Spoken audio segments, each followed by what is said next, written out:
All right, great. So as a first introductory question, for Tomy, what do you think differentiate organizations that actually have successfully scaled AI from those that remain stuck in the pilot mode?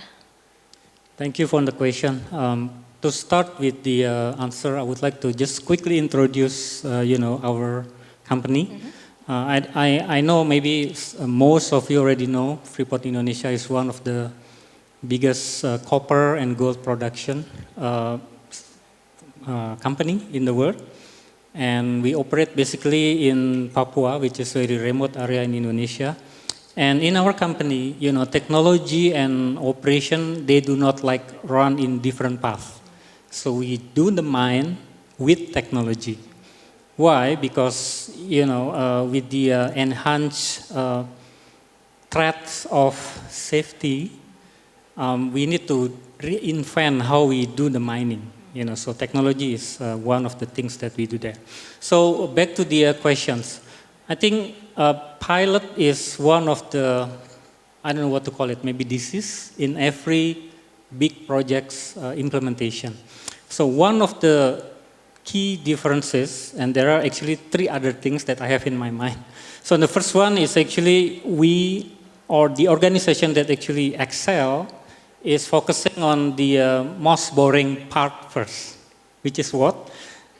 If in our case, this is talking about make sure that the data platform is correct, solid, clear governance.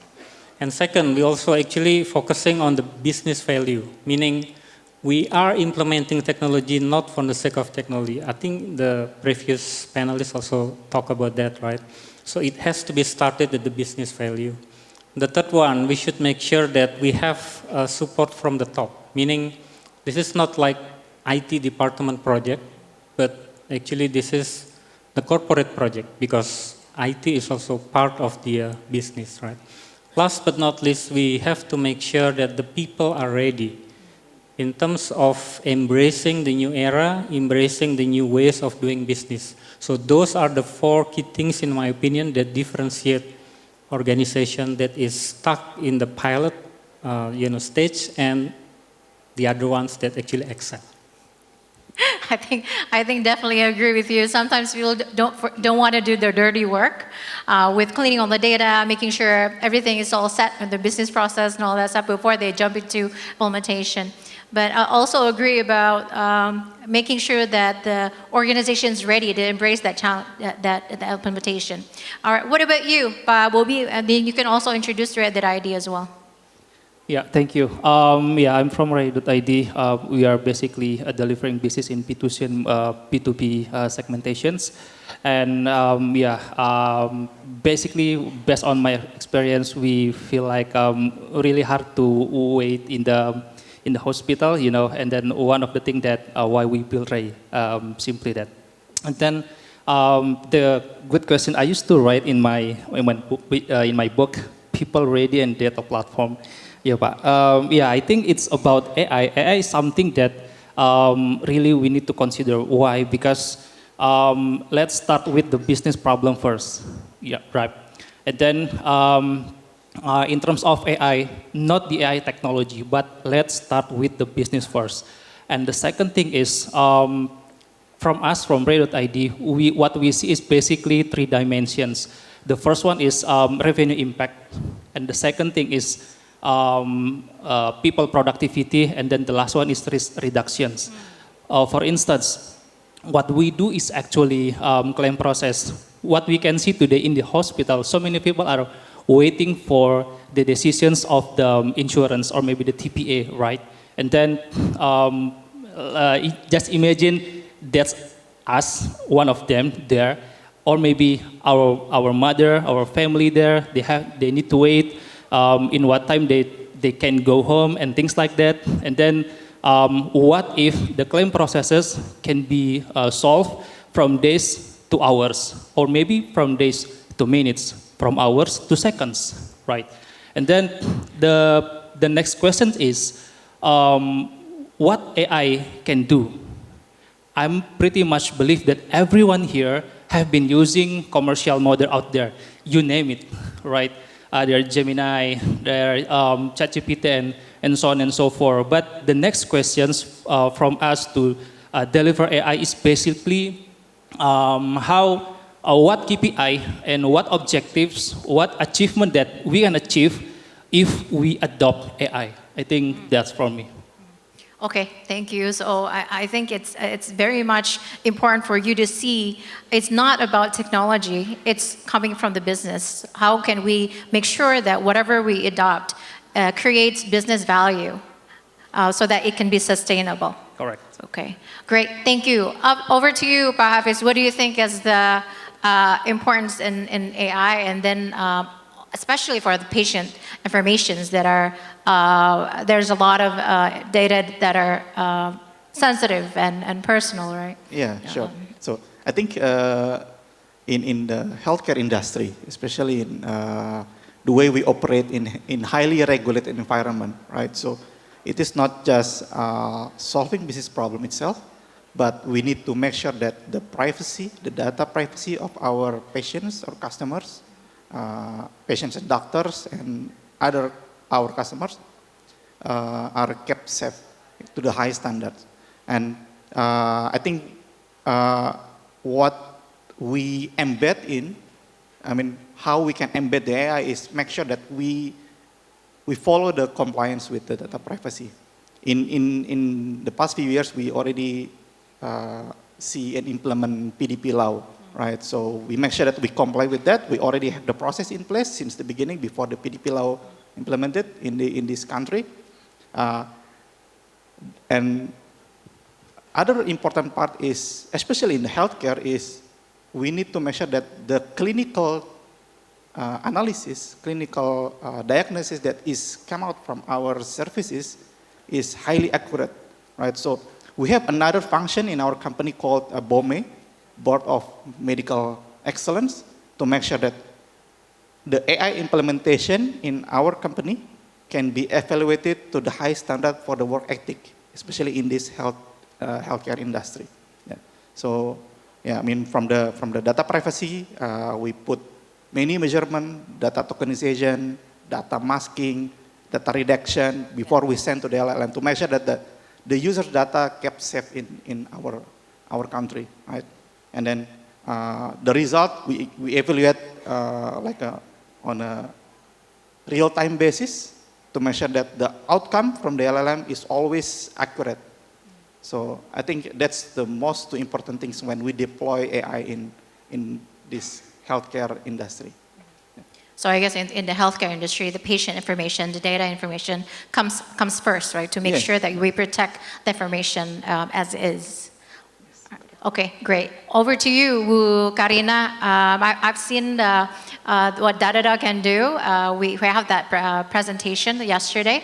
What do you see as the company move towards enterprise AI adoption with the needs of making sure that all of the data that's being processed, the technology that's being processed can be observable in place? Yes, thank you so much, Reno, for the questions. I think for those of you who doesn't know Datadog, I'm very delighted today because I think I'm the only representations from a technology provider's point of view. So it's great to hear some of the real-life experience from the end user side, and I think I would love to share a bit more from technology providers' point of view. So we are observability and security providers, basically. So we help end users, customers, and also AI provider to be able to observe not only their systems, but also their AI applications.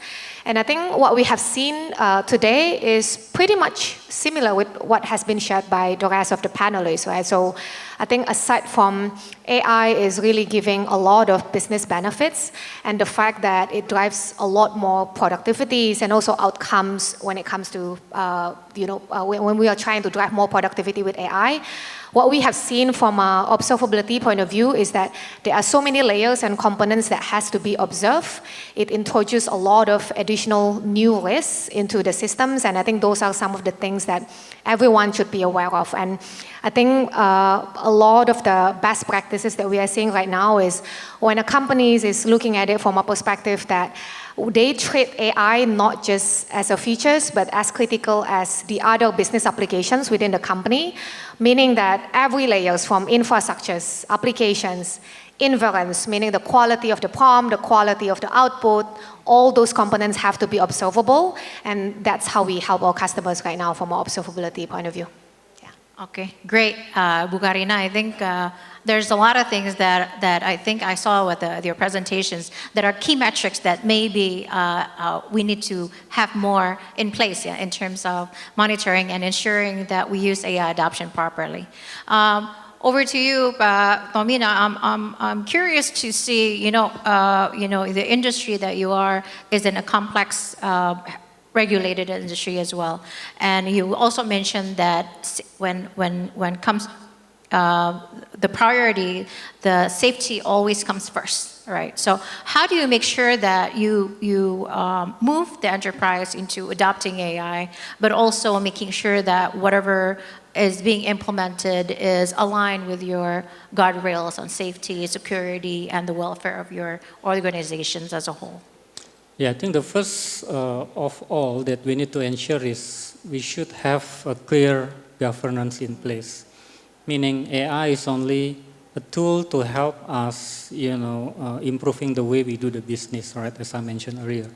So we need to actually have the solid guardrails, as you mentioned, and also governance. So people involvement is also one of the things that we keep in our mind, that although we implemented, agentic AI, for example, generative AI, but that's not stopped there. We still need people to actually involve in the final decision making. So imagine in the underground mine, if you do not actually familiar with how underground mine works, so we basically operate beneath the surface of the earth, right? And everything is dark. So we actually relying very much on what we call air supply mechanism, or we call it like something to supply air to the people inside. So most of the system, before we move towards the AI era, is based on person looking into different sets of system and make decision based on the information that they see. And imagine if agents replacing them and actually resulting in hallucination is not actually embarrassment that we get, but people lost their life, right? So that's why we need a very strong governance, strong guardrails, and again, people involvement has to be part of the whole process.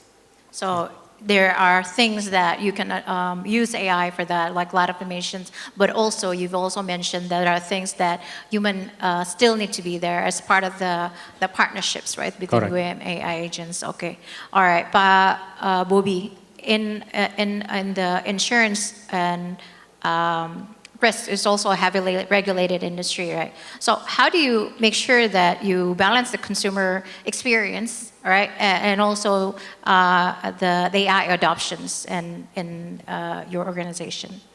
Yeah, I think the first keyword from Pak Tomy is basically solid guardrails. So since day one, governance policy, if we comply with ISO 27001, please just not as a paper, right?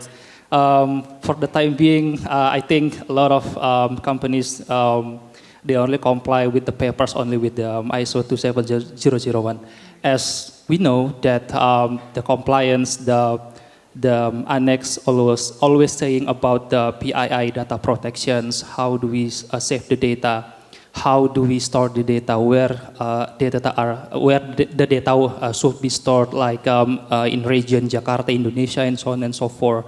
And also what kind of law that we are rely on. For instance, if we are speaking about healthcare, we must comply with Ministry of Health, which is we have to keep 25 years in terms of data. Moreover, in PDP law, we are also I also as a DPO, a data protection officer in my company, and then I think as a DPO, we have to comply with everything that we have today. We store medical data, we store financial and insurance data. And then we also be assessed by the external auditor frequently. And then to make sure everything, the data will be stored in region Jakarta and things like that. So there are guardrails in place and to make sure that not only compliance, because compliance Correct. is one thing, right? Correct. But making sure that we actually put the benefits of the consumer first before putting AI at scale. Correct. Just to add, for instance, sometimes if we are the external auditor saying that, are you guys using this kind of algorithm? And then what kind of key password management that you are using now? And then are you guys really store your data in region Jakarta? What's the proof, right? How to prove that? And then how can we acknowledge that you are basically stored in Jakarta region? And yeah, I think that's one of the things, it's a message for everyone here that please, for the governance and policy, not just a paper, but make sure it's one-on-one, the actual process in our organizations. It should be embedded in terms as part of the AI adoption, basically. Correct. Yeah. Okay. All right. Pa Hafiz, I'm interested to see how you actually leverage AI agents, automations, and combine it with patient experience. What are the things that you actually can automate and augment, but also making sure that human touch is also there? Okay, I think we can start with, I want to start with the fact that in Indonesia, our healthcare service, not healthcare, more like the nurse, the doctor's ratio to the patients is too bad.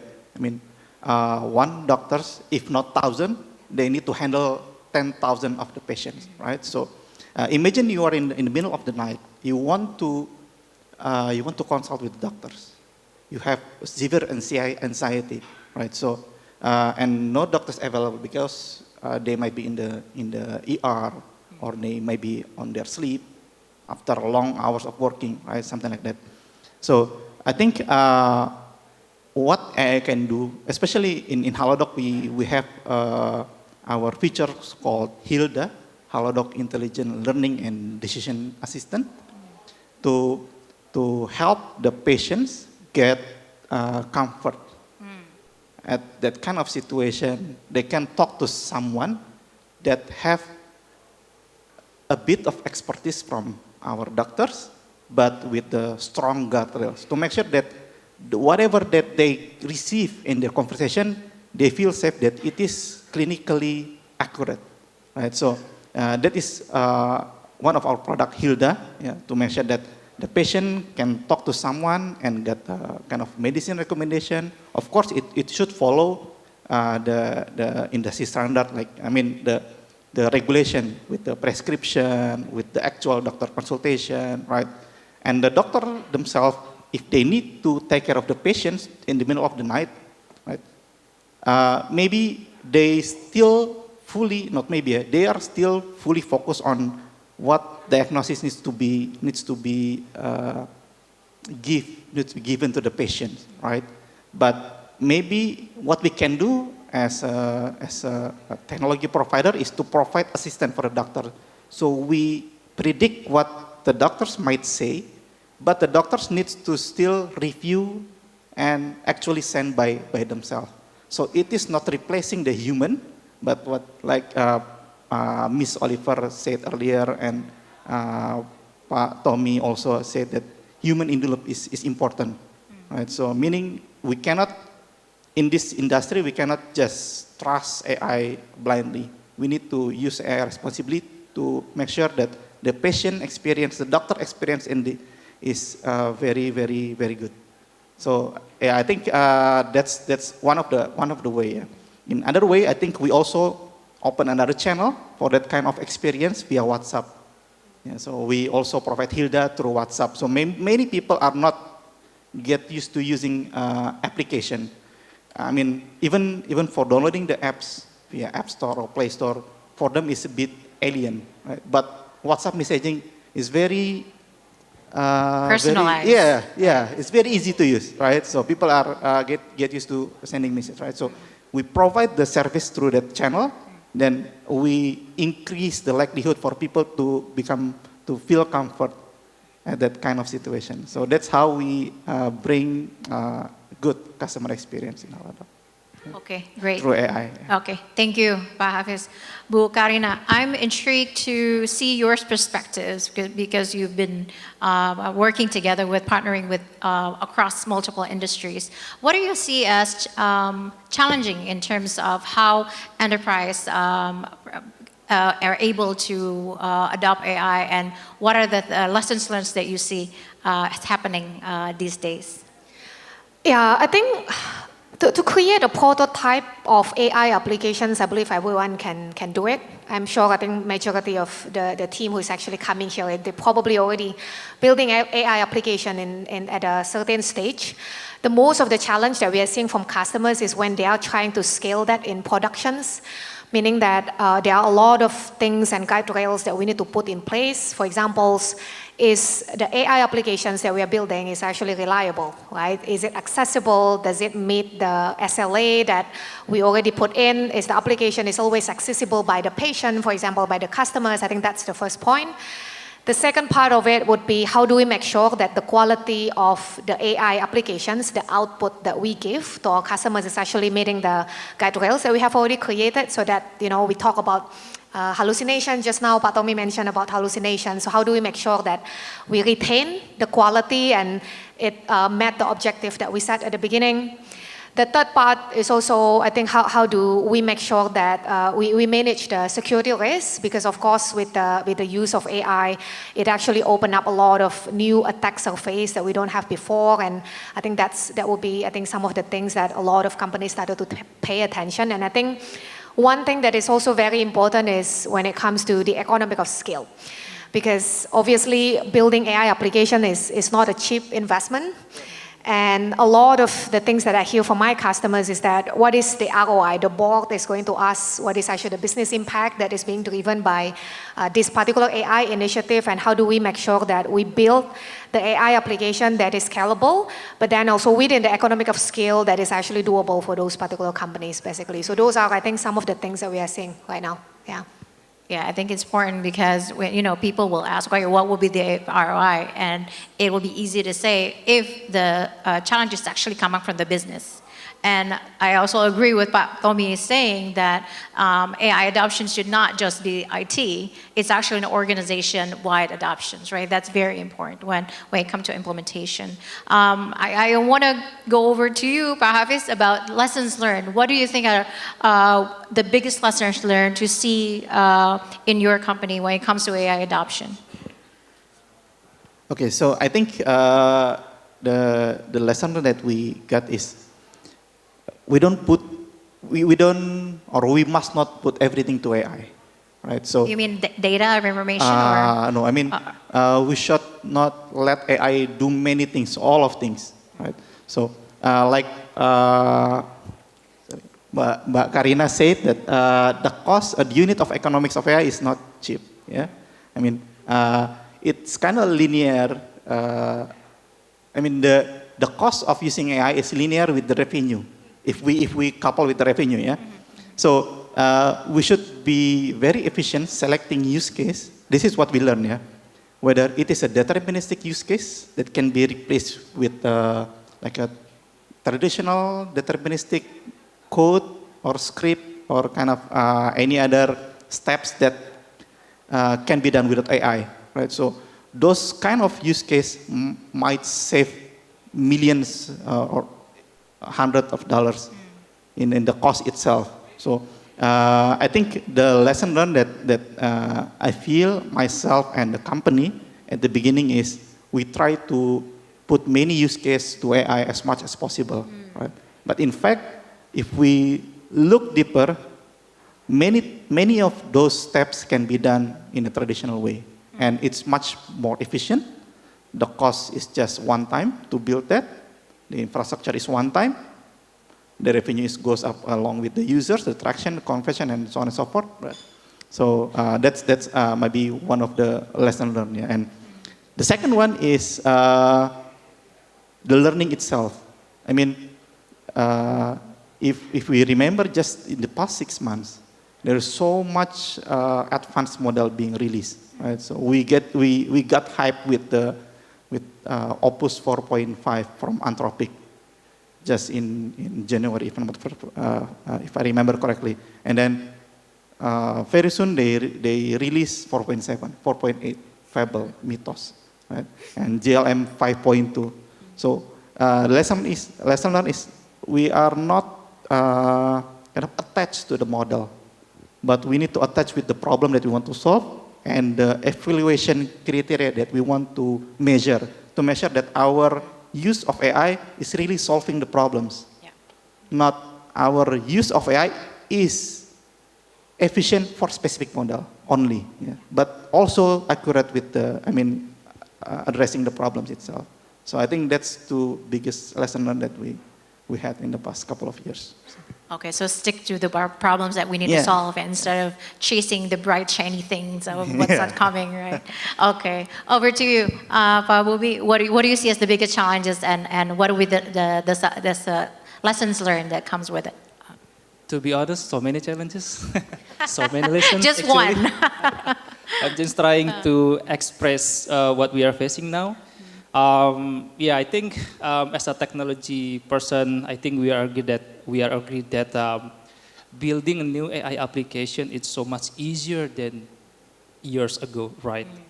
And then the question is, how can we deliver this new product as a production grade in our AI infrastructure? Not specific current infrastructure, but AI infrastructure.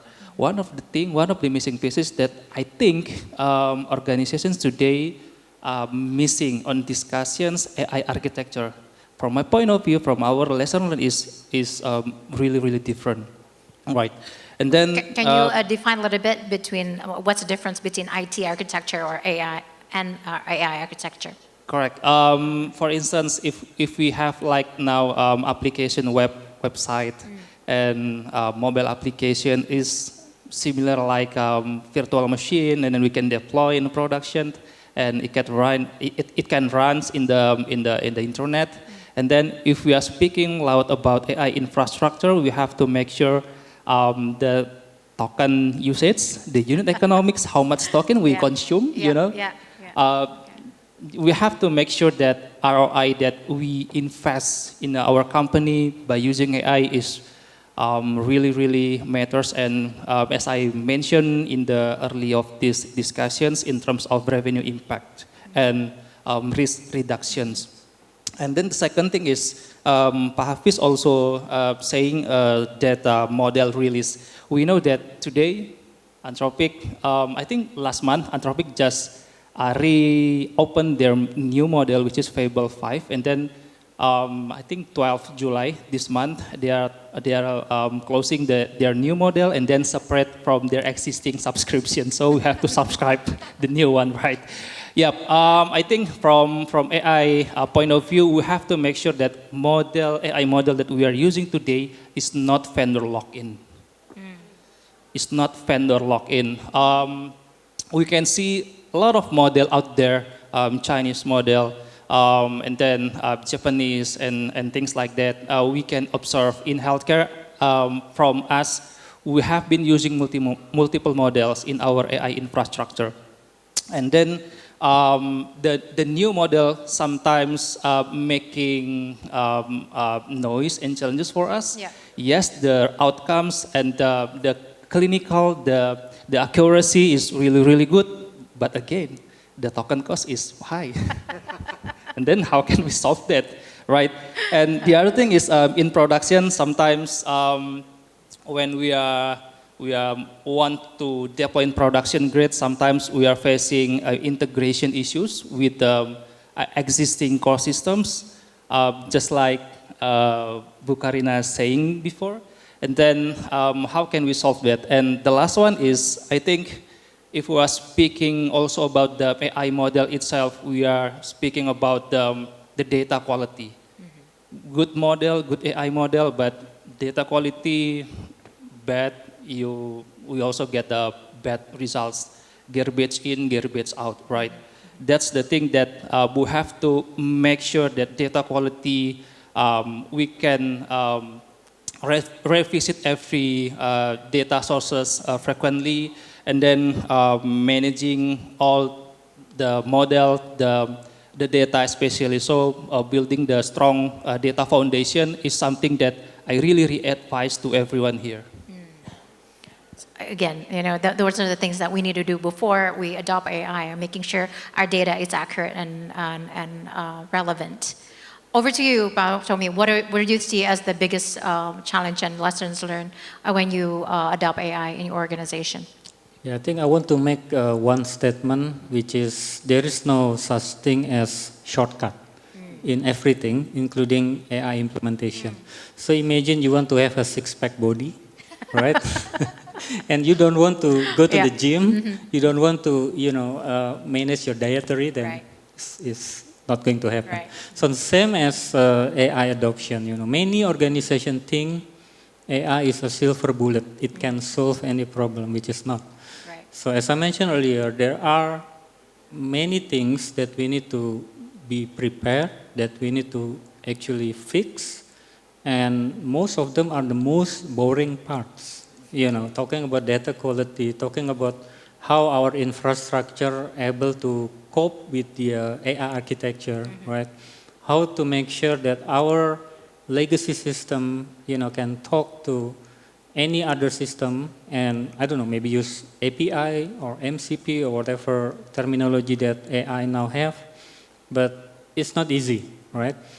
The next one is we also need to make sure that it has to be done securely, because exposing our data to, rest of the world, it poses to some risk, especially financial industry, health industry, also mining industry. That's basically things that most organizations are, I don't know, maybe they tend to ignore it or do not want to know about it, but that's the thing that we need to make sure we actually establish first. And again, people aspect is actually also the most important one. In my experience, if we want to make sure that the people that do the day-to-day process ready, it has to be started from the top. The champion has to come from the CEO level, the C level. Otherwise, it's going to be like another IT projects and not sustained. Sorry to say, that's Yep, it's a leadership commitment. Yeah. A leadership commitment from the top. All right, so we have one last round of questions. I want to start again with Ibu Karina. Ibu Karina, for those of people who are here in the audience that are maybe have some responsibility in adopting AI or exploring AI adoptions in the organizations, what sort of advice that you can share on where do they start? What are things they need to think about? What are things they need to put in place to make sure that the adoptions are correct, relevant, and also sustainable? Yeah, sure. So we are seeing that right now, I think the customers have shifted from not talking about model anymore, because obviously, as the gentleman shared here, the model is right now accessible to everybody. The most important is that how do we shift from model-centric to system-centric? Meaning, how does our AI application is actually interacting with the rest of the systems that we have in the company, be it the legacy systems, be it the team that has to operate those, basically. So whether the questions right now is that we really need to understand what data is being kind of like supply to the AI applications that we do have. How do we evaluate the model itself, whether it is actually giving the right output as per the beginning of the planning that we do have moving forward, basically. And I think there is a lot of kind of planning that has to be done in the way that we look at who is actually going to be the team responsible for this AI project, right? Because very soon, I think we are going to be asked the questions, who is responsible for this particular output? how do we validate if we were to make that decisions based on that output, who actually validate this output from the AI, for example. So I think those are some of the things. And I think the last part is it's very important for us to talk about AI governance, obviously. And I think in the observability space, I think for now it becomes a very foundational information that needed to be there, because obviously we all cannot govern the things that we can't have visibility into, basically. So I think that will be the next important thing that we are kind of like see in a part of the trends that we are seeing right now. So I think number one, how do we make sure the AI is really not from a model's point of view, but from a systematic point of view, how does it interact with the rest of the system? The team who is actually using it, and the last one is how do we govern it? How do we trust the data? How do we control that moving forward? I think those are the areas, yeah. So on AI governance and observability, okay. Over to you, Hafiz. So I think I want to rephrase, not rephrase, I think put the same comment like Pak Tomy, Bobby, and previous fireside chat. Yeah. So the data foundation, we need to prepare the data first. Yeah. I think, like I said before, we only have the current structure that is very efficient with the traditional system, right? So, but that is not really efficient for AI to understand, to process, to do anything at all. So we need, in a way, we have a kind of one kind of centralized service to do that, to transform the data that is AI friendly, might not really system friendly, but AI friendly. So the output from that data is also accurate and can be processed efficiently, giving the highest result from what we expect, right? So that's the first one. And the second one is, I think Pak Tomy mentioned MCP, something like that. Basically, with the current system, we only have traditional steps one by one, right? If you want to do, let's say, purchase a medicine, we need to select the product, we need to add the quantity, and checkout process, and so on and so forth, right? But with AI, basically, it needs to be able to do that in an efficient way, right? So AI needs to access all of the behind the scene process, unlike the traditional system. So that's also one of the things that we need to prepare in a way. So I think, yeah, and lastly, I think Pak Bobby mentioned about the architecture, Pak Tomy also mentioned the architecture, then it's the same. I mean, nothing's come in an instant. Yeah. we need to basically confess our mistakes previously. Yeah. We built a system maybe in a rush, one time kind of just shoot basically, right? But we realize with AI that it is not efficient. That we need to fix those first. Yeah. So yeah, I think that's my take. So the data has to be correct, and the data infrastructure has to be correct. Yeah. And then once the data is correct, then you have to decide what kind of AI architecture that you want to build so that it can become relevant and also sustainable as well. Yes. Okay. Over to you, Bobby. Yeah, thank you. Yeah, again, the statement from me, I think, just on governance and policy blocking AI initiative in our organizations, right? Because if we are back to policy governance, AI will be blocked in everywhere in our organizations, and then we cannot move away just like today. And there are other solutions. Let's say from us, we are now building MCP, just Pak Tomy mentioned before. MCP server, one of the good solutions. Sometimes people, maybe, is there any engineer here? You guys know skills in cloud, right? You're also familiar with MCP server. We're also building our own MCP server because the question is how's the model can connect to our core systems. Are you guys open your API publicly? Or what?